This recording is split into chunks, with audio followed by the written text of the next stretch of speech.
Бүгін бейсенбі кеш Хижири 1446 жыл режеп айының ең алғашқы жұмасы кіреді. Ал бұл кешті Рағайып түні, яғни ләйлату Рағайып деп атайды. Ол бір қасиетті түндерден болып, осы кеште құптаннан соң мыналарды істейді, міндет емес. Бұл нәфил құлшылыққа жатады.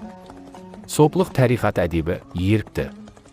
Әулие Мәуләнә Шайық Абдуллаһ әл-Файыз әд-Дағыстани Хазіреттің пайғамбарымыздан алған ұлық дұғасы оқылады. Ерікті. Тәсбих намаз 4 ракат. Шүкір намаз 2 ракат.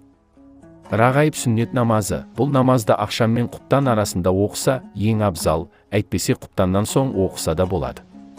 Рағайып намазы 12 ракаттан тұрады. 2 ракаттан оқиды. Әр ракатта 1 фатиха, 3 қадыр, 12 ықылас сүресі оқылады.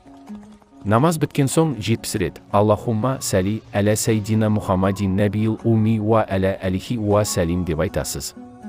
Одан соң сәждеге барып, суббухун құддусын раббуна уа раббул малайкати уа рух деп айтасыз. Сосын сәждеде Алладан кешірім сұрап, осы дүниеміз бен ақиретіміз үшін қайырлы нәрселер сұраймыз, және басқа дұғаларды тілесеңіз болады. Соңында Раббанна атинаны оқыңыз.